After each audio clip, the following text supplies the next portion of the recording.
नमस्कार, मैं हूं मिन्हाज राही और आप देख रहे हैं वेल न्यूज़ 24। और आपको मैं बताते चलूं कि वेल न्यूज़ 24 अब दिखेगा आपको कल से एक नए अंदाज में। वेल न्यूज़ 24 की जगह MDP न्यूज़ 24 के नाम से। आइए नज़र डालते हैं आज की प्रमुख खबरों पर। अनुमंडल पदाधिकारी मधुपुर ने किया सब्जी मंडी का निरीक्षण। वेल न्यूज़ पर दिखाए गए खबर का असर। रिक्रिएशन संस्थान ने किया रक्तदान शिविर का आयोजन। देवघर में मनाया गया स्वदेशी संकल्प दिवस। लॉकडाउन पर विशेष, कोरोना पर चिकित्सकों की राय। अब खबरें तफसील से। अनुमंडल पदाधिकारी मधुपुर ने किया सब्जी मंडी का निरीक्षण। मधुपुर रेलवे फुटबॉल ग्राउंड में अनुमंडल प्रशासन द्वारा लॉकडाउन को देखते हुए अस्थायी सब्जी मंडी लगाई जा रही है ताकि सोशल डिस्टेंस मेंटेन किया जा सके। आज अनुमंडल पदाधिकारी योगेंद्र प्रसाद ने इसका निरीक्षण किया एवं विक्रेताओं को दिशा निर्देश भी दिए। खुद भी सुरक्षित रहें, लोगों को भी सुरक्षित रहने दें। चेहरे पे मास्क लगाएं, हाथों पे सैनिटाइजर का प्रयोग करें, उसके बाद ही आप अंदर प्रवेश करें। ये सारी बातें मधुपुर रेड क्रॉस सोसाइटी आपदा प्रबंधन की टीम लगातार 27 दिनों से आपको बताया जा रहा है। आपको सुरक्षित रहने दें। मधुपुर रेड क्रॉस अभी सब्जी मार्केट का निरीक्षण कर रहे थे और उसमें एक चीज़ आया है कि हमारा जो सब्जी मार्केट का स्थल है उसका अधिकांश भाग जो है अभी खाली है और थोड़ा सा भाग जो है उसमें ही ज़्यादा दुकानदार बैठे हुए हैं। तो हम लोग आज शाम तक इसको प्लान वे में लोग दुकानदारों के लिए जगह बना देंगे, चिन्हित कर देंगे और पूरे मैदान को कवर करेंगे, जिससे अगर जो भीड़ होती भी है थोड़ा बहुत वो बढ़ जाए। कि लॉकडाउन का पालन तो हम लोग करवा ही रहे हैं, लोगों को खुद भी जागरूक होने की आवश्यकता है। सुबह हम लोग यहाँ जो दुकानें खुलती है उसके नाम पर बहुत सारे लोग निकल जा रहे हैं, सामान लेने के नाम पर, कोई सब्जी लेने के नाम पर, कोई राशन लेने के नाम पर, कोई दवा लेने के नाम पर। हमारी प्रचार गाड़ी जो है वो लगातार लोगों को जागरूक कर रही है, लोगों को बता रही है कि एक परिवार से कम एक ही आदमी निकले ज़रूरत के सामान को खरीदने के लिए, और हम लोग इसके लिए लोगों को प्रेरित भी कर रहे हैं और सख्ती भी प्रशासन के द्वारा किया ही जा रहा है। आप सब जगह प्रशासन का पहुँच एक साथ होना थोड़ा सा कठिन काम है। अगर लोग स्वयं जागेंगे, इस बीमारी को जानेंगे, किस प्रकार से ये फैलता है ये जानेंगे, तो बहुत अच्छी बात है। पॉलिटेक्निक कॉलेज मधुपुर में चलाए जा रहे क्वारंटाइन सेंटर का पानी समीप के जोरिया में जाकर मिल रहा था, जिसकी खबर वेल न्यूज़ ने स्थानीय लोगों की शिकायत पर प्रमुखता से दिखाई, जिसे संज्ञान में लेते हुए अनुमंडल प्रशासन ने त्वरित कार्रवाई की। ये रास्ता शमशान घाट जाती है जहाँ पे गड्ढा कराया जा रहा है, इससे सोल्यूशन नहीं निकलेगा।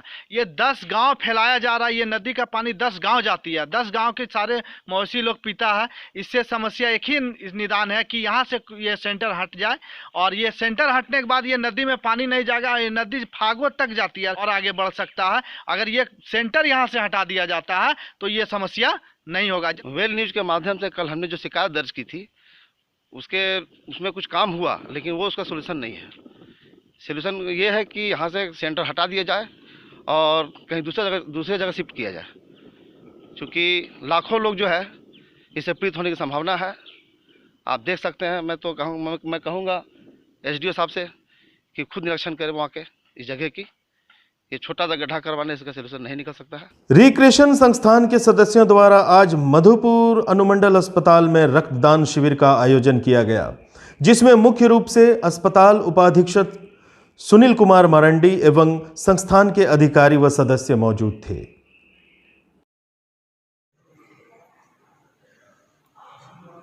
आज अनुमंडल अस्पताल मधुपुर में रिक्रिएशन क्लब और रेड क्रॉस सोसाइटी मधुपुर की तरफ से ब्लड डोनेशन कैंप का आयोजन किया गया, जिसमें कि देवघर से भी ब्लड बैंक से टीम आई हुई थी, जिन्होंने 10 यूनिट ब्लड का यहाँ पर कलेक्शन किया और इस बहुत ही महत्वपूर्ण काम के लिए सभी धन्यवाद के पात्र हैं। इधर टीकाकरण को पुनः शुरू करने व बेहतर करने के लिए जूम द्वारा एक दिवसीय ट्रेनिंग दिया गया, जिसमें 32 लोगों की भागीदारी रही। मुख्य रूप से ANM, CHO, CCA एवं अस्पताल उपाधीक्षक सुनील कुमार मारंडिया जी मौजूद थे। और आइए अब मिलते हैं एक छोटे से ब्रेक के बाद। गांव की एक लड़की घर से भाग गई, 2 दिन बाद लौट के आई। बाप गुस्से में, अब का लेवे आई है तू बेटी? वो पतरी पिन को चार्जर। तुमको अपनी मैं बना लूं, तेरी दुनिया में सजा दूं, तू मेरी ही तो है सोनिए।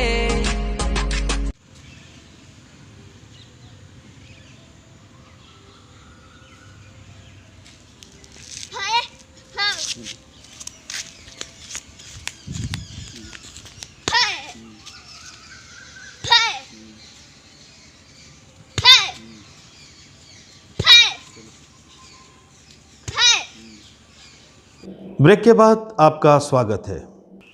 स्वदेशी जागरण मंच के आह्वान पर संपूर्ण देवघर में दिनांक 25 अप्रैल को स्वदेशी संकल्प दिवस मनाया गया, जिसमें लोगों ने अपने अपने घरों में दीप प्रज्वलित कर अपने इष्ट देव से समाज, राष्ट्र एवं पूरे विश्व को कोविड-19 संक्रमण जैसी महामारी से निजात दिलाने के लिए प्रार्थना किया। छत्रपति शिवाजी एवं स्वदेशी जागरण मंच के संस्थापक दंतोपंत ठेंगड़ी का स्मरण करते हुए चाइनीज वस्तुओं के बहिष्कार का शपथ लिया एवं अधिक से अधिक स्वदेशी वस्तुओं का उपयोग करने का संकल्प लिया। अंत में लोगों ने भारत माता की जय और वंदे मातरम के नारों के साथ कार्यक्रम का समापन किया।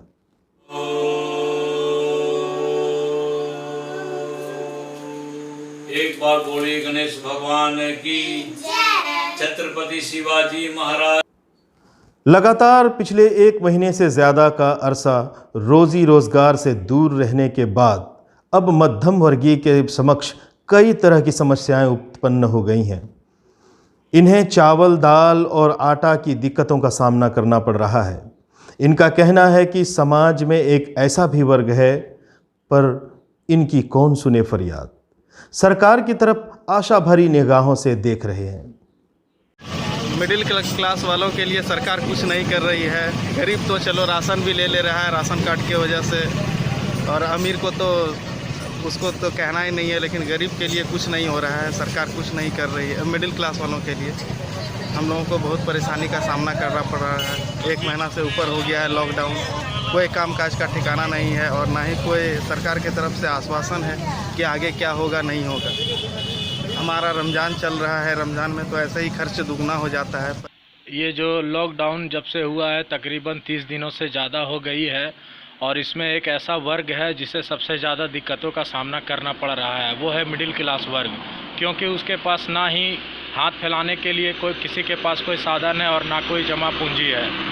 जो भी हो जैसा भी हो, ये 30-35 दिनों तक उन्होंने अपने आप को मतलब संभाला और अभी बहुत परेशानियों का सामना करना पड़ रहा है। हम ये लॉकडाउन में आज से करीबन 1 महीना 5 दिन से हम लोग फंसे हुए हैं। सरकार गरीबों के लिए तो मदद दे ही रहा है, लेकिन हम जैसे मिडिल वर्ग के लिए सरकार हम लोगों के लिए कुछ नहीं कर रहा है। कम से कम हम लोगों के लिए सरकार को सोचना चाहिए है, और जो कुछ मदद मिलना चाहिए वो हम लोग को होना चाहिए। कोरोना वायरस से बचने के लिए आपको किसी ने 3 पत्तों वाला मास्क पहनने की सलाह दी होगी, तो किसी ने N95 मास्क का भी जिक्र किया होगा। लेकिन कोरोना वायरस के ख़तरे के बारे में जानने के बाद मधुपुर के कुछ इलाकों में आदिवासियों ने साल के पत्तों की मास्क बनाकर उसका उपयोग करना शुरू कर दिया है।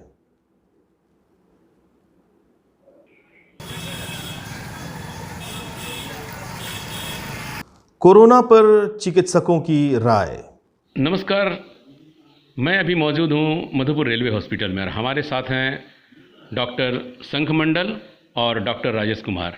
हम उनसे जानेंगे कि अभी जो ये महामारी चल रही है, इन दिनों लोग कैसे बचें, कैसे अपने इम्यूनिटी को हाई करें, ताकि उनकी शरीर की रोग प्रतिरोधक क्षमता अच्छी हो जाए, ताकि जल्दी उन पर बीमारियों का असर नहीं हो। तो मैं सबसे पहले संघ मंडल सर से जानना चाहूँगा, डॉक्टर साहब आप हमें बताएं कि लोग कोई ऐसी दवा का सेवन करें जिससे इम्यूनिटी अच्छी हो जाए उनकी, कोई यदि है तो ज़रूर आप सलाह दें इस पर। देखिए, ये जो पहले मैं थोड़ा वायरस के बारे में बताना चाहता हूँ। ये वायरस जो है ये आपका ड्रॉपलेट इन्फेक्शन से फैलता है। मतलब है कि आपका जो सर्दी खांसी से जो आपका शरीर से जो ड्रॉपलेट्स निकलता है, वो अगर कोई इंसान प्रॉक्सिमिटी में इनहेल करता है तो उसको ये होने की चांसेस है। ज़रूरी नहीं है कि वो इनहेल कर ले तो उसको भी हो। इसमें हमारा आता है इम्यूनिटी, बोलते हैं इसको, कि बाहर का कुछ चीज़ें अंदर में घुस जाए तो अपना बॉडी का इम्यूनिटी सिस्टम उसको बाहर धकेलने की कोशिश करता है। तो जिसका इम्यूनिटी ज़्यादा अच्छा हो उसको इन्फेक्शन होने का खतरा कम रहता है। तो ये जो ट्रांसमिशन है, ये जो बीमारी फैल रहा है, इसको रोकने के लिए इसलिए कुछ मेजर्स लिए गए हैं सरकार की तरफ से। तो इसमें बोला गया है कि मास्क यूज़ करने के लिए, ताकि मास्क से जो मुंह से अपना ड्रॉपलेट इन्फेक्शन निकलता है, जो आदमी बीमार है स्पेशली उन लोगों के लिए ये मास्क लेने के लिए बोल रहे हैं, ताकि वो बाहर किसी के और को ना फैला सके। और ये है कि थोड़ा डिस्टेंस मेंटेन करके रखे, ताकि जो मेरे मुंह से या नाक से निकल रहा है और दूसरे में ना जाए। तो ये सब चीज़ें ध्यान में रखना है। और हाथ को सैनिटाइज करना हमेशा ज़रूरी नहीं है, आप धो भी सकते हैं साबुन से। कभी कभी सैनिटाइज़र का थोड़ा प्रॉब्लम हो जाता है, सभी मिलता नहीं है, तो आप फ्रिक्वेंटली हैंड वॉश भी कर सकते हैं। साथ है डॉक्टर राजेश कुमार जी, एक चीज़ मैं आपसे बताना चाहूँगा कि अभी हाल में ये चल रहा था कि बहुत से प्राइवेट क्लिनिक लगातार बंद पड़े हैं, या लोग ऐसे भी बहुत से सुनने में आ रहा था कि बहुत से क्लिनिक वाले डबल फीस लेकर इलाज कर रहे हैं। तो इसमें सर कहाँ तक सत्यता है? ये जो अभी प्राइवेट चैनल वाले जो ये न्यूज़ फ्लैश कर रहे थे, ये कुछ हद तक सही है, लेकिन कुछ इनकी कुछ बातें जो है बिल्कुल निराधार है। जैसे कि डबल फीस लेके, डबल फीस तो कोई ले नहीं रहा है। और बात है कि सारे क्लिनिक बंद है, सारे क्लिनिक बंद नहीं है। जैसे मेरा क्लिनिक है, डॉक्टर राजा राम सिंह है, ये पर्सनली हम उनको जान रहे हैं। लाइफ लाइन नर्सिंग होम है, हिना हॉस्पिटल है, ये सब खुला है। लेकिन यही है कि जैसे अभी कोई रहना नहीं चाहता है, इसलिए सिर्फ फर्स्ट हाफ में सर्विस दे रहे हैं। और हिना हॉस्पिटल और लाइफ लाइन शायद ओपीडी सर्विस बंद कर दिए हैं, सिर्फ इमरजेंसी सर्विसेज दे रहे हैं। और डबल फीस वाली बात पूरी तरह से निराधार है। और बाकी सब तो ठीक ठाक चल रहा है। और जहाँ तक बात है कि कुछ लोगों का क्लिनिक बंद है, उसके पीछे भी लॉजिक है। ये कोरोना वायरस उन लोगों को ज़्यादा होता है जो डायबिटिक हैं। अब जैसे डॉक्टर बीपी गुप्ता को दिखाया जा रहा था, doctor BP Gupta insulin dependent diabetes mellitus से पिछले मेरे जानकारी में 20 साल से पीड़ित हैं। तो उनके द्वारा क्लिनिक खोलने का मतलब है कि वो खुद, उनको कोरोना होने का संभावना सबसे ज़्यादा रहेगा। और जब उनको कोरोना होगा तो एक डॉक्टर से हज़ारों पेशेंट को होगा। तो अच्छा है इस तरह का क्लिनिक खोलने से कि क्लिनिक बंद करके रखना। हाँ, वो सेल्फ क्वारंटाइन में है, वो हैं डॉक्टर अरुण गुप्ता हैं। इस तरह के हमारे कुछ सीनियर लोग जो हैं, उनको कुछ न कुछ अपना फिजिकल प्रॉब्लम है, जिसके वजह से वो सेल्फ क्वारंटाइन में बोल सकते हैं। तो ये थे हमारे साथ डॉक्टर संघ मंडल और राजेश कुमार जी ने, जिन्होंने बहुत अच्छी बातों को साझा किया। मैं अपने सहयोगी राणा जी के साथ मधुपुर रेलवे हॉस्पिटल से, धन्यवाद। नगर निगम राष्ट्रीय शहरी आजीविका मिशन के स्वयं सहायता समूह की महिलाओं द्वारा स्वनिर्मित मास्क का वितरण किया जा रहा। यह वितरण कम्युनिटी ऑर्गेनाइजर कुमारी अलका सोनी समूह की अध्यक्षता अंजना मंडल के द्वारा वार्ड नंबर 26 पुंसिया रामपुर नवाडी खपड़ा डी में घर घर जाकर व राहगीरों के बीच इस मास्क को वितरण किया जा रहा है। साथ ही साथ उन्हें जागरूक भी किया जा रहा है। निकलिएगा घर से। नंबर 26 रामपुर पुंसिया में हमारे नवनिर्माण क्षेत्रीय स्तर संघ से जुड़े हुए उजाला स्वयं सहायता समूह ने अपने मोहल्ले और आसपास के जाते हुए पब्लिक को, अभी जो ये आपदा आई है कोविड-19, तो इसके तहत इन लोगों ने जिन लोगों को भी देखा कि वे बिना मास्क के गुजर रहे हैं और हमारे गुजर रहे हैं, उन्हें तो सबसे पहले मास्क पहनने के लिए प्रेरित किया। सभी बहनों ने मिलके मास्क घर पे ही जो भी बचा कुचा उनके पास वो सिलाई करती हैं, कपड़ा था, उसी से उन्होंने अपने घर पे मास्क बनाया। स्वयं सहायता समूह का महिला को मास्क बनाना सिखाए और बनाए भी, खुद से सब महिला सब बनाए और ज़रूरतमंदों को हम लोग आज मास्क बांटे हैं। वेल न्यूज़ की खास कार्यक्रम एक मुलाकात जिसके तहत आज हम मुलाकात करने वाले हैं देवघर के अंतर्राष्ट्रीय स्तर के चित्रकार पवन राय के साथ। आज आपको एक देवघर के बड़े चित्रकार से बुलाते हैं। बड़े इस मायने में कि देवघर में तो उनकी प्रतिभा का लोहा लोग मानते ही हैं। उनके चित्रों की प्रदर्शनियाँ देश में विदेशों में भी होती रही हैं। तो आइए आज मिलाते हैं श्री पवन राय जी से। नमस्कार। पूरी दुनिया तरस है, लेकिन आपके चेहरे पे मुस्कुराहट देखकर अच्छा लग रहा है। हाँ, ऐसा है कि जो हम लोग का फील्ड ही कुछ ऐसा है जो हम लोग खुश रहने से काम होता है, नहीं खुश रहने से काम नहीं होता है। तो लॉकडाउन हम लोग के लिए कुछ हद तक वरदान साबित हो रहा है। अच्छा, इसमें ये जो समय मिला है आपको, तो क्या क्या आप देख रहे हैं, क्या क्या आप नई चीज़ें सीख रहे हैं? पहला तो नया चीज़ ये सीख रहे हैं जो ज़िंदगी में कभी हम ऐसा देखे नहीं हैं और ना कभी देख पाएंगे हमको लगता है। तो प्रकृति को बहुत नज़दीक से देख पा रहे हैं, क्योंकि हमारे देश में 135 करोड़ आबादी के देश में लोगों के भीड़ से ठेलते हुए प्रकृति को हम लोग देख नहीं पाते हैं। सुबह से रात तक केवल मनुष्य ही मनुष्य। इसमें हम लोग प्रकृति का हर एक रूप को बहुत अच्छा तरह से महसूस कर पा रहे हैं। लग रहा है पेड़ हमसे बात कर रहा है, चिड़िया हमसे बात कर रही है। तो ये सबसे बड़ा उपलब्धि है। तो ये क्या कोरोना पे ही बना? हाँ जी जी जी, ये एक पेंटिंग मैंने शुरू किया। ये जो भीषण दर्द है और यहाँ एक डिप्रेसिव कलर है, ग्रे वाइट, मृत्यु का भय। पर देखिए हम इस पेंटिंग में नीचे ग्रीन का प्रयोग किए हैं। हाँ, ग्रीन का प्रयोग कर रहे हैं, जो इससे हम लोग उभर पाएंगे। अच्छा, आप कलाकारों को देखकर बहुत सारी योजनाएं बनाते हैं चित्र की। तो अभी जो हम देख रहे हैं परिवर्तन जो हुआ है प्रकृति में, तो रंग भी बदले हैं। आसमान साफ हुआ है, फूलों के रंग बदले हैं। तो ये जो बदला है रंग, तो क्या आपकी योजना जो है रंगों की योजना जो चित्रों के लिए, वो योजना भी बदलने को मजबूर किया है प्रकृति ने? ये स्पॉन्टेनियसली बदलाव हो गया है, आप कह सकते हैं। हम देखें जैसे जो हमारे जैसे हर एक कलाकार के मन में, even musician, dancer, painter, writer, सब कलाकार के मन में एक परिवर्तन हो गया है। और जो हम लोग आजकल क्या कह सकते हैं, बहुत सामाजिक स्तर पे इतने ज़्यादा घुल मिल गए थे, जो प्रकृति से धीरे धीरे हम लोग हटते जा रहे थे, और वो सभी को हम लोग को प्रकृति की तरफ खींच के लाया है। तो जो पेंटिंग आप अब जब करेंगे नई पेंटिंग, तो उसमें रंगों की योजना जो है उसमें कुछ बदलाव आएगा क्या? मैं तो सबके लिए नहीं कह सकता हूँ, पर मेरे लिए मैं इतना कह सकता हूँ, जो मेरे रंग का परिवर्तन होगा। जो हमको जो सब कलर बहुत ज़्यादा यूज़ नहीं करते थे, मेरे पैकेट में जो सब कलर पड़ा हुआ रहता था, अब वो सब कलर परिवर्तन हो रहा है धीरे धीरे। जितना ब्राउन सेक्शन का कलर्स है, बंसियाना, बर्न्ट अम्बर, वो सब कलर को परिवर्तन करके अब हम ग्रीन, ब्लू की तरफ ज़्यादा जा रहे हैं। अच्छा, देवघर जो है, तो देवघर में क्या परिवर्तन आपको दिखा इस बंदी के बाद? हाँ बिल्कुल, देवघर में आज से 30 साल पहले जब हम साइकिल लेकर यहाँ से रिखिया, रोहिणी वगैरह घूमते थे, तो क्लाउड देखते देखते जाते थे, दढ़वा नदी को देखते देखते जाते थे, बहुत सारा पेड़ पौधा देखते थे। तो वो तो अभी 15-20 दिन, 1 महीना में नहीं हो सकता है।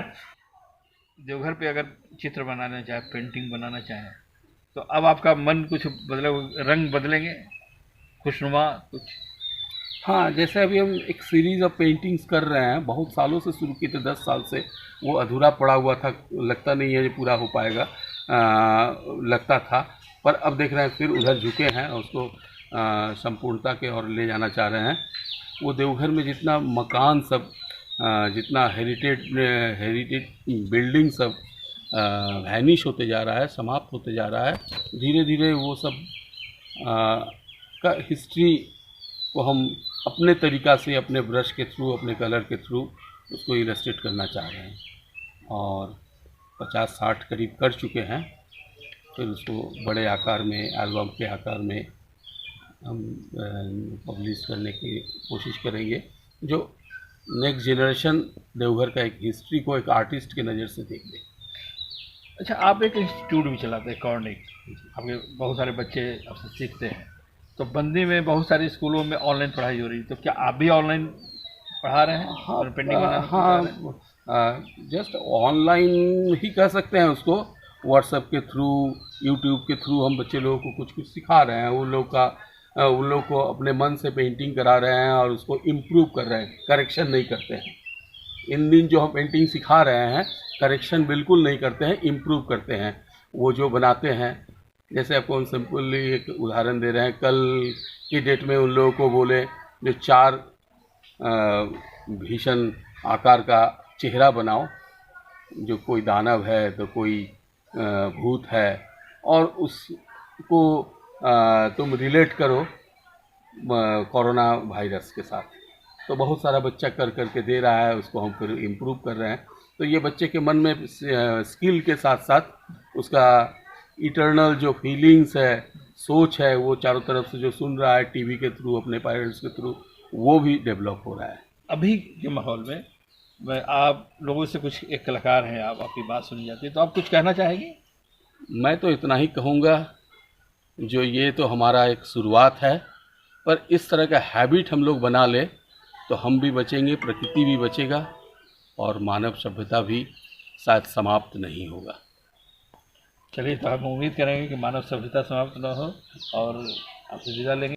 वेल न्यूज़ अब कल से देखिए नए अंदाज में। MDP न्यूज़ 24, मधुपुर की मधुपुरियत का एहसास। आज के लिए बस इतना ही। अब दीजिए हमें इजाज़त। कल फिर मुलाकात होगी एक नए अंदाज के साथ, एक नई शुरुआत के साथ। ताज़ा तरीन ख़बरों को लेकर आपके बीच आ रहे हैं MDP न्यूज़ 24, जिसमें होगा हर एक खबर में आपको मधुपुरियत का एहसास। तब तक के लिए नमस्कार।